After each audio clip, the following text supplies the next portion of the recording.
Greetings, Scotty here of Black Talk Radio News. Check out my live program exclusively on blacktalkradionetwork.com, where you can also find the podcast for BTR News. So I want to give my take on something that I saw a few days ago, and it was only recently brought up, and I was like, man, I wanted to put out a commentary on this, and I didn't.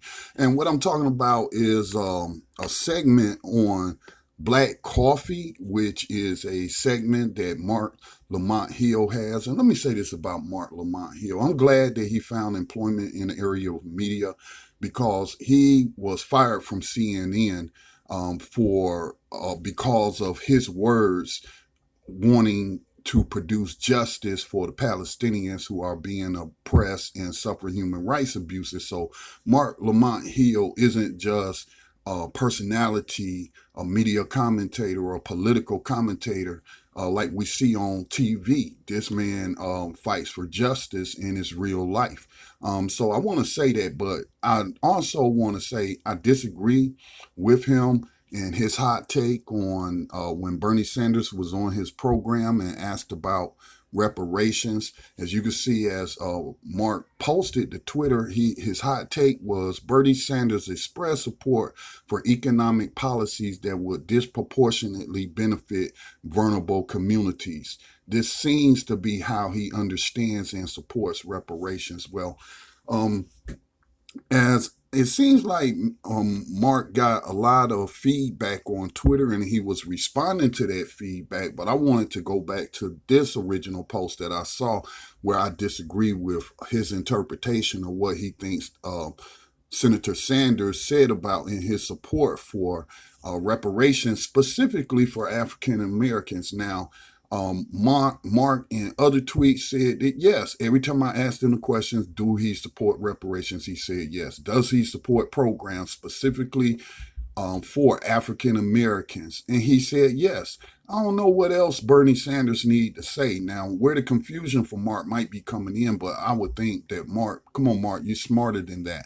But immediately though, Bernie Sanders goes into general campaign mode, and what he's done, since 2016 is talk about his policies that are progressive policies that will help the most people, and what I mean by that is Medicare for all. He talks about African Americans, Black people being disproportionately harmed through racist policies of the U.S. government and how it manifested itself economically and how we still suffer from it today.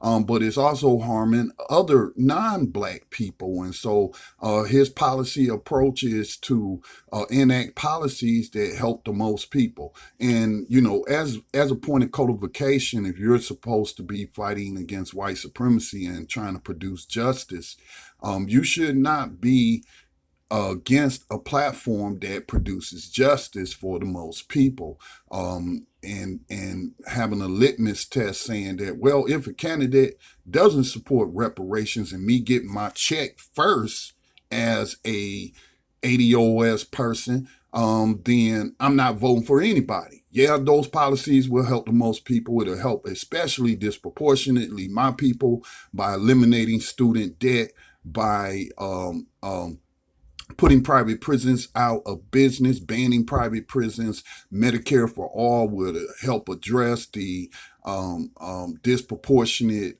health care rates where Black people aren't getting quality health care, the infant mortality rates, the childbirth rates of mothers dying, disproportionately Black. So if you are to say that, well, if he doesn't support reparations, well, see, we shouldn't even have to go there because he said yes to every question.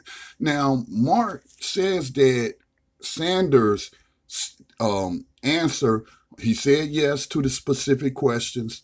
But then he goes into, well, also, I have these policies that disproportionately would help African Americans. That's not him saying that, well, this is what I'll give them instead of reparations specifically for African Americans. Again, the proper way to go about this, you have to understand politics and how politics work. And I'm sure Mark understands this. But you have to build support for policies. Now, all of the candidates are saying that they support the creation of a commission to study the issue of reparations. A lot of people saying, well, what do they need to study? Well, they don't. They have to document it in an official capacity, gather the evidence that slavery existed, gather the evidence of what harms it created in the different forms that manifested even after they claimed to abolish slavery, which they didn't in the 13th Amendment. It said, except as punishment for crime, and then here comes the black codes and all of that. But all the candidates say that they support H.R. 40. Bernie Sanders co-sponsored the Senate version of H.R. 40 to create this commission to study the issues, then come up with a reparations package. Okay, sorry about that. Let me back up. That goes to the original tweet. Let me get back to BTR community, where I was. Okay. Am I back? Yeah, I'm back on btrcommunity.com. Anyway, so once that commission is created, they come up with the policies, the specific policies that will make up a reparations package. Then you go to step 2. Now Congress has to enact legislation to fund and enact those policies. So we way ahead of the game. It's like reparations is being used as a gotcha question. And so, but since Mark seems to be confused about Bernie Sanders understanding what reparations is and who it will be for, even though he answered him yes every time he asked him, does he support reparations? Do you support policies in the form of reparations specifically for African Americans? The man said yes. Now, in case you think that Sanders or you agree with Mark's assessment, which I do not agree with his assessment, here is a post of Bernie Sanders and one of the H.R. 40 witnesses, Danny Glover, who has worked on reparations at the international level through the UN, which he might have played. I can't document it, but he may have played a role in the UN issuing last year, I believe it was, a report saying the United States owes reparations to the American descendants of victims of slavery, not just for slavery, but for Jim Crow and for current mass incarceration. Now, Danny Glover was a H.R. 40 witness. He has worked on this issue for longer than most people have been using the hashtag ADOS. Also, Danny Glover is on Bernie Sanders' campaign. Now, I don't know if it's as a volunteer. He volunteers to go to these events and introduce Bernie Sanders or whatever, make endorsements for Bernie Sanders. I don't know if he's paid to do that. I don't know if he's volunteering in that capacity, but it is accurate to say that he is on Team Sanders. But in case you think he doesn't understand and he isn't being clear in his answer, well, just go for more context. And I'm going to let this video play out that he and Danny Glover posted on Juneteenth.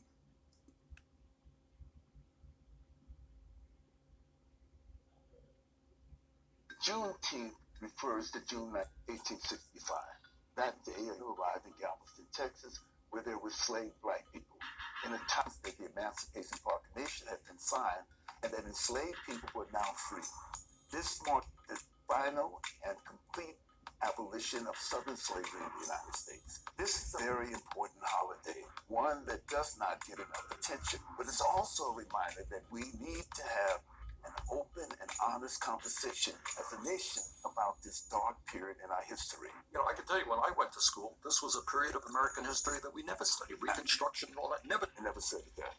And it's important that we do have that honest discussion. Even after the Emancipation Proclamation and passage of the 13th Amendment, state legislatures in the South passed black codes to incarcerate. Now, I want to stop it right there because for those that have been following Black Talk Radio Network for a while, since 2013, we've produced the weekly program, New Abolitionist Radio. And it focuses on the fact that the 13th Amendment did not abolish slavery. It says slavery and involuntary servitude shall be abolished except as punishment for crime. Now, Mr. Glover is going to go into what replaced what we call abolitionists call pre-1865 slavery. Now he's going to go into the post-1865 slavery, or the slavery, the system or institution of slavery created by the 13th Amendment that allowed the all the states to continue to exploit black bodies. African Americans, put them to work in forced labor in coal mines, quarries, rail, even plantation. This is what's slavery by another name. And it continued well into the 20th century. We need to talk about this part of our history and learn about how slavery and mass incarceration are connected, and how they shape our politics and our economy. And I think it is so important, especially for our young people, that we all understand the horrors of slavery and how, as Danny just said, it impacts every aspect of our lives today. For centuries, America's economic rise relied on treating millions of black people literally as property. We have still not come to terms with the horrors of legalized slavery and its continuing impacts on our society. This Juneteenth is special. The House of Representatives is holding a hearing on H.R. 40 to create a commission to study and develop reparation proposals for African Americans. I'm proud to co-sponsor legislation, and also proud that my friend Danny Glover is a witness for this hearing. This is an important first step for us to come together as a country to tackle this injustice head on. So I am proud to be part of this effort, and we look forward to working with Danny. James Baldwin once said, if we cannot tell ourselves the truth about our past, we become trapped in it. All right, so there are the receipts, and this is why I don't agree Juneteenth refers with the assessment by Marc Lamont Hill. Still respect him as a journalist. He does better than most, but on this particular issue, I do not agree with him. I think the receipts show that Mr. Sanders does understand the issue of reparations, and said that if H.R. 40 is advanced through Congress, which that could be 2 years away, we still haven't even gotten the co-sponsors or build up a coalition to ensure its passage in the House. And it's doubtful it will even pass the Senate. So we're talking about things that are 2 to 3 years away. Sanders has said if he's elected president in 2020, that he will sign H.R. 40. That's the first step. Then the next step is to let this commission do its work, come up with the reparation proposals, and then the step is to get bills and legislation in place to get those proposals funding enacted in law. So again, I like Marc Lamont Hill's reporting. I do like black coffee, but I just happen to disagree with him on this hot take on whether or not Sanders understands and supports reparations. I think that video I just played makes it very clear. All right, please continue to support independent black media. Make a donation, tax deductible, to Black Talk Media Project. You can find our PayPal. And you don't even have to have a PayPal account. You could use any debit or credit card with the appropriate logos to make a donation to our nonprofit, which manages BlackTalkRadioNetwork.com. That's where you can go make the donations, or you can send a check of money order to Black Talk Media Project, P.O. Box 65, Mount Holly, North Carolina 28120, and join BTR Community. This is a codified social network where we bring you news and information just like you get on other social media networks, but you don't have to use your real name if you want to keep your identity in complete anonymity, because a lot of people lose jobs because of what they post on social media. All right, peace and blessings to all.